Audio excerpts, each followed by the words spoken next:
Thank you for joining me for another episode of Racking Up Rentals. This is episode 200. So, first of all, let's just pause. I just want to acknowledge episode 200. To me, that feels like a huge milestone, and I'm super excited. I am what is called in the Colby personality type system. I'm a quick start. I'm really good at coming up with new ideas and getting them going, but I'm not as good at always continuing. And there are people who reach 200 episodes in certainly less time than we have here. But I'm so excited that we have reached 200 episodes. And I'm also super excited to talk with you about what we're going to talk about today, which I think is just a fun, philosophical, helpful topic. We'll get to that in just a second. But show notes can be found at thoughtfulre.com/E200. Please do us a big favor by hitting that subscribe or follow or plus sign or whatever it looks like these days in your podcast app. Really helps fellow thoughtful real estate entrepreneurs to find this show. And of course, makes sure that you don't miss any of the good stuff that we've got coming up. And this is the first episode that I have intentionally recorded with video. And of course, we've done lots of interviews before that have had video and stuff, but this is the first time I've done this. So I figured, hey, you know what? 200 episodes in, this is something that we can do new. This is something we can do fresh, and we're going to give it a shot. So if you are watching this episode on YouTube or something like that, welcome. And thank you for checking this out. Onward with today's episode. And in today's episode, I want to talk with you about a conversation that I think is really interesting, but I promise it's more than just interesting. I think it's actually also useful. Now, I will say you've already seen the title of this podcast episode. You know the premise. This is why I don't think of tenants as customers. Now, I want to make two important disclaimers.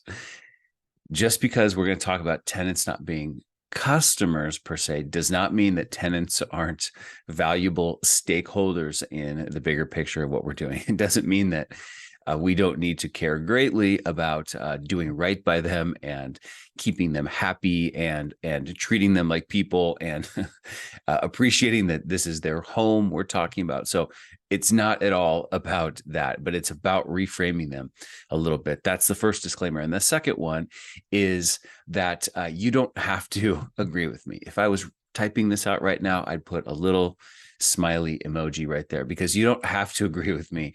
I don't think that we need to pretend that there's a right way of looking at things and a wrong way of looking at things. I think there are different ways of looking at things. I'm going to tell you how I've chosen to look at it.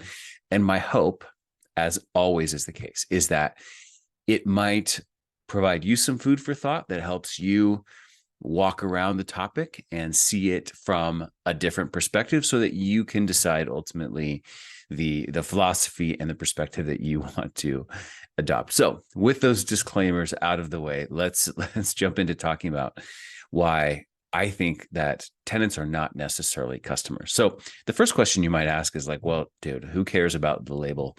Why does that matter? And I would say you're right that the label doesn't matter, but what does matter is what I'd call the frame, because the frame is sort of the lens through which, I mean, if you think about a frame, right, you can only look at what's through the frame. And if you move the frame around, or if you just look at something from a different angle, it tends to look different. So the frame does matter. And because we are thoughtful real estate entrepreneurs, we appreciate the idea of seeing things through a different frame or from a different perspective than sometimes other people tend to, or maybe the frame that's been presented to us by default, we tend to be, excited to walk around a little bit and just see if it looks different from a different angle.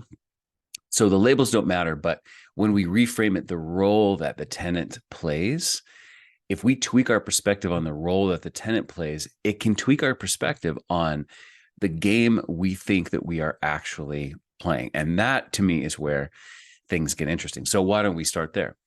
What is the game that we are actually playing? So I would say for most real estate investors, they would say, here's the game I'm playing. I buy a property because people will pay me to use that property.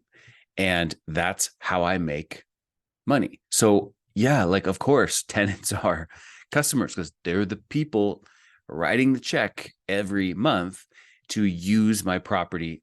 And that's how I make money. And that's why I bought the property. So I want to just pause there. Let's do a little analogy. You know how much I love analogies. I want you to think about an apple tree, and people buy a small apple tree, which is like a rental property. Okay, drawing the connections in the analogy. A young apple tree is like a rental property that you just bought, and most people buy a young apple tree and they plant it because they want the apple tree to produce apples, and then they want to sell those apples. And then when they can, because they're enjoying the profit from selling the apples, right? This is kind of like cash flow. They then take that profit and they say, I want more apples to sell. What do I need to do? I need to buy myself another small apple tree. And so they buy another small apple tree. And over time, they think, my gosh, I've had these apple trees for a long time, and now I've got several of them. And I'll tell you what, we've sold a lot of apples and we've made a lot of money as a result. But me, I see it a little bit differently. I love to buy young apple trees as well. But I buy a young apple tree and then I buy another one, but I'm not buying it because I want to sell apples. I'm buying it because I eventually want to own a mature orchard. Okay, let's stop and think about this. Owning a mature orchard, an orchard full of mature apple trees, there's one major ingredient that goes into that, and that is time. You know, I'm sure anybody knows if they planted a tree, you don't plant a tree and it doesn't matter how much love you give it or encouraging words or fertilizer.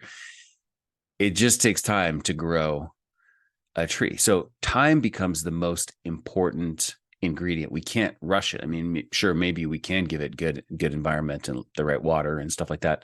That might help a little bit, but it doesn't shrink a 20-year tree growth down into, a 6-month process. So what is the role of the apples then? Because I still have the apple tree as well. I didn't buy it for the apples. I bought it for the creation of a mature orchard.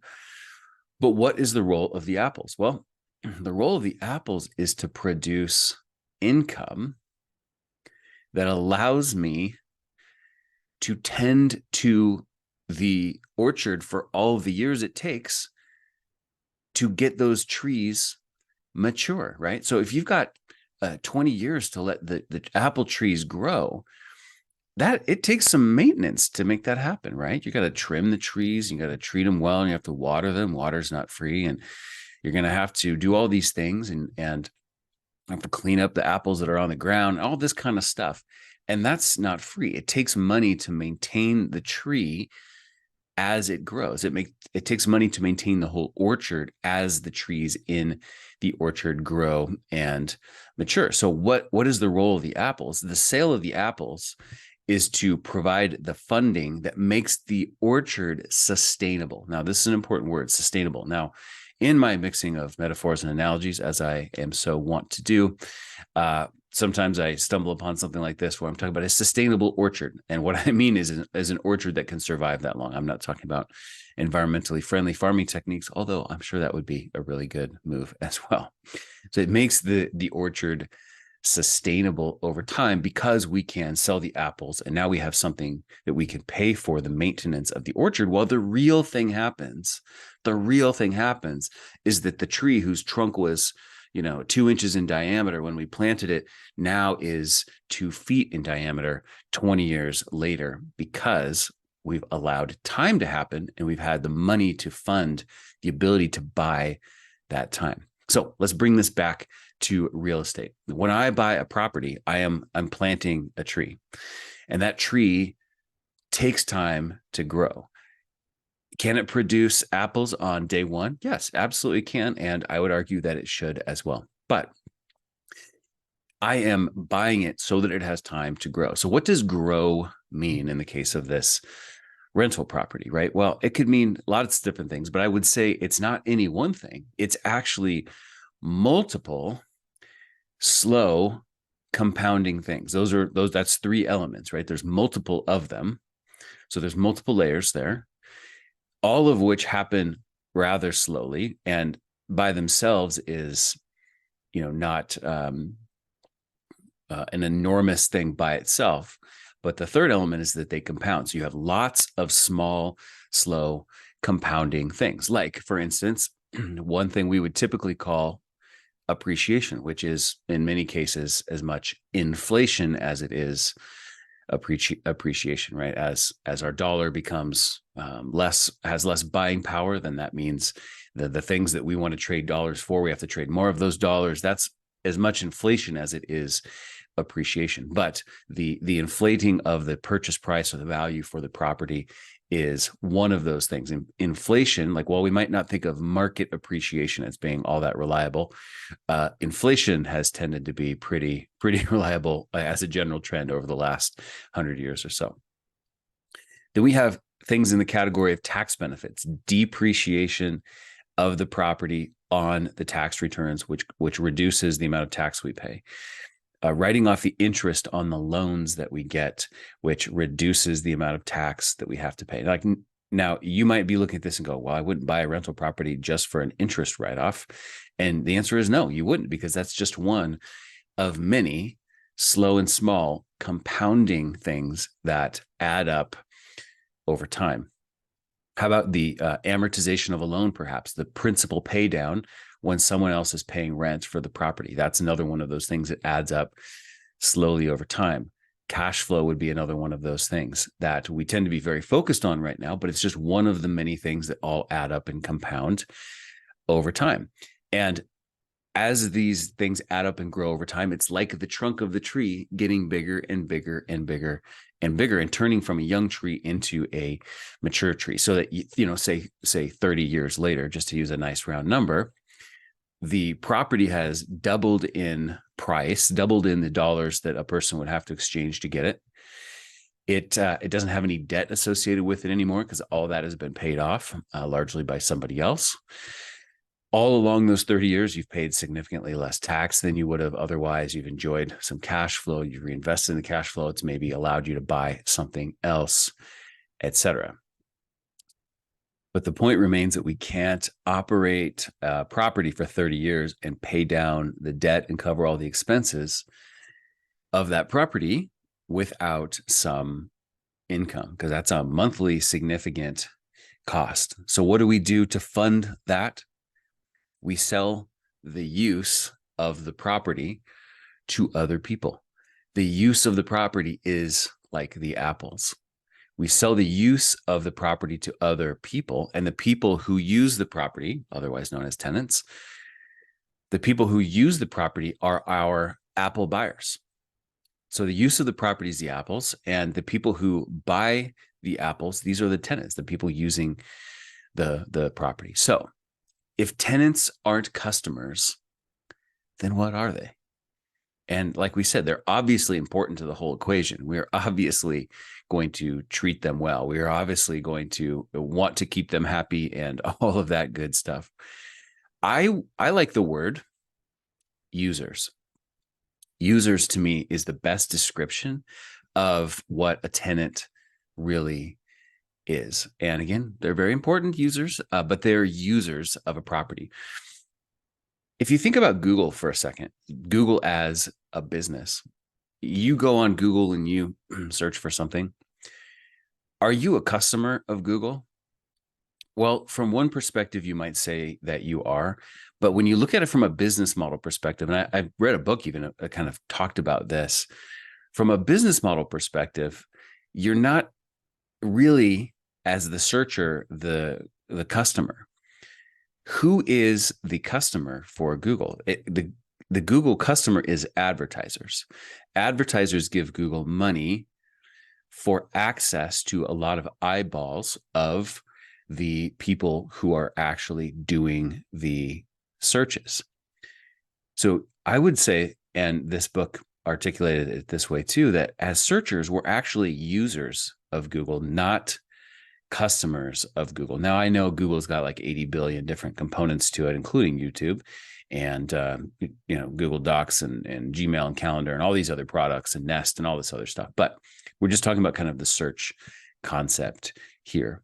as the searcher, you're actually part of the product. Like you, as the user, you are part of the product. You are part of what they're selling to the advertisers. And I think to some degree, that's kind of relevant to what we're talking about as well. Our tenants are our users.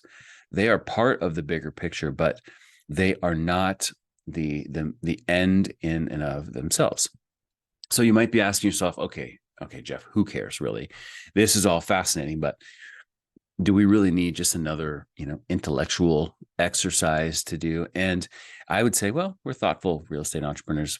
We do like a good intellectual exercise, but no, there are a couple practical elements to this. And so here's what I would say about those. The first thing is considering tenants as users changes our perspective on what we're even doing, right? Again, just like the orchard thing, like, are we getting trees so that we can sell apples, or are we selling apples so that we have time for our trees to get bigger? And that's the real value that we are creating. What are we really doing as we build a rental portfolio? Our default perspective that we've been taught to have is we're buying a property because, cash flow is what sets us free from our jobs or whatever creates financial independence.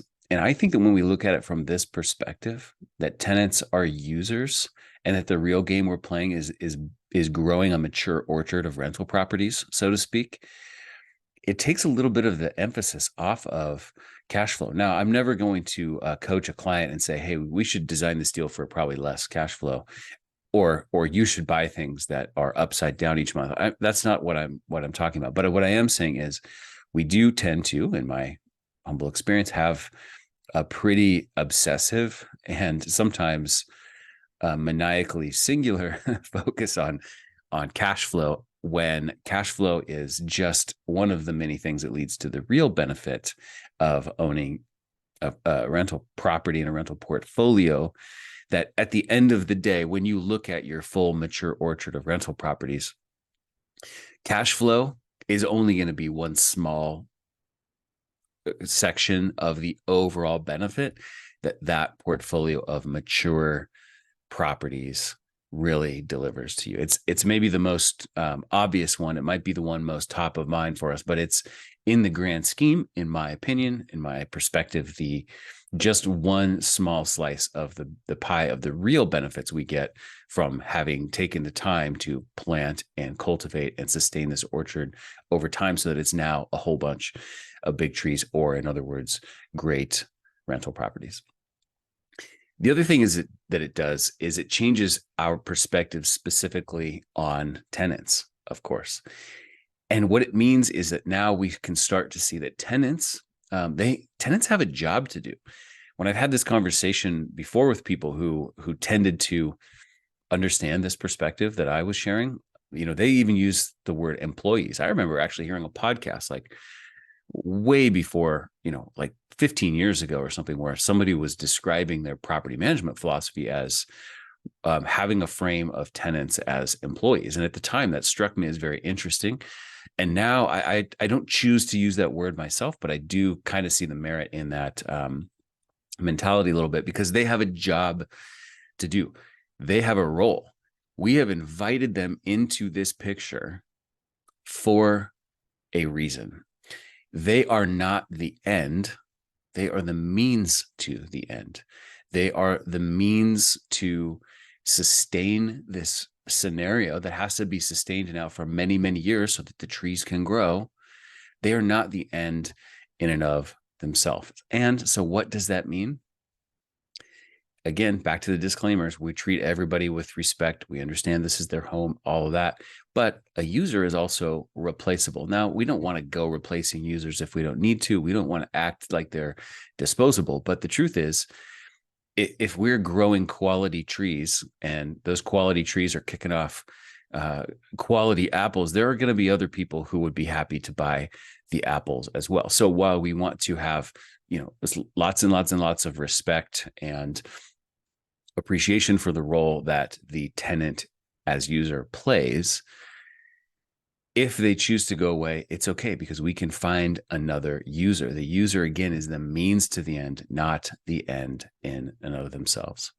So as we wrap up, you might be asking the question, okay, Jeff, you've made a big deal about how tenants are not customers. Then who is the customer, right? And I've given this a lot of thought myself, right? Because I like to walk around my own philosophies as well, and try to, map over my analogies and answer different questions. I've asked myself that exact question. And so here is the answer that I've come up with.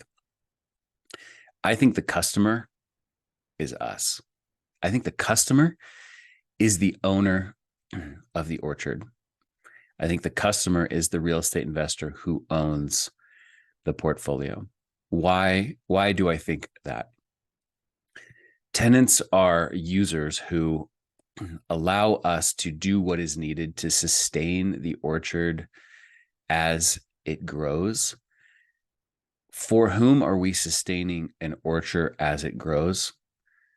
We're doing that for the owner. Now, maybe what I'm really saying here is that we have to separate in our minds the two different hats that we wear, the orchard owner and the orchard manager, right? The orchard manager is in charge of keeping that orchard sustainable, making sure enough money comes in to be able to prune the trees and fertilize the trees and water the trees and whatever the heck else they need to do as they sell the apples.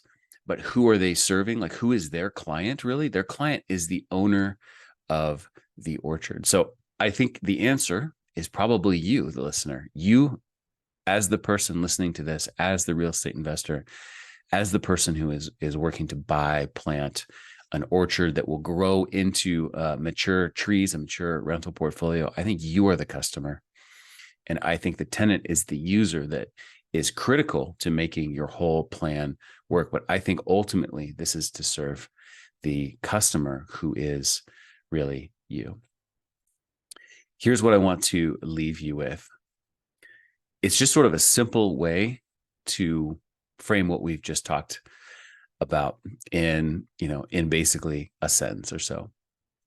And I hope that this sticks with you. And I hope that it's these just few words that maybe make your wheels turn a little bit, give you some food for thought, some apples for thought, so to speak. I personally, I don't acquire properties so that I have something for people to pay me to use. I acquire users so that I have a way to sustain my properties over time while they mature and deliver the overall benefits that I know I'm going to get from a mature portfolio of properties. Okay. Just to say it one more time, more quickly and succinctly, I don't acquire properties so that I have something for people to pay me to use. I acquire users so that they will pay for the properties over time and allow them the time it takes for them to really do what I know that they can do for me. That is it for today's episode of Racking Up Rentals. So again, show notes for this episode can be found at thoughtfulre.com/E200, episode 200. Thanks for being here with me today. Again, if you're watching me stare at a camera right now for the first time while I'm recording this podcast, thanks for doing that. I appreciate it. If you're listening on Apple Podcasts or Spotify or whatever, like you normally do, that's awesome too. And I hope your experience hasn't been too different, knowing that I've been staring at a camera while I've been doing it. Did you know too that we have a Facebook group for us thoughtful real estate entrepreneurs? It's true. It's called Rental Portfolio Wealth Builders. Yes, that's a bit of a mouthful. I'm considering that. And you can, of course, just search for that on Facebook, or if you want to use the magic of the internet as an easy button, just type the words group.thoughtfulre.com into your browser and you will be redirected right there. You can hit that beautiful blue button that says join. I will see you in the next episode. Thanks for joining me for this one, episode 200. Until then, this is Jeff from the Thoughtful Real Estate Entrepreneur signing off.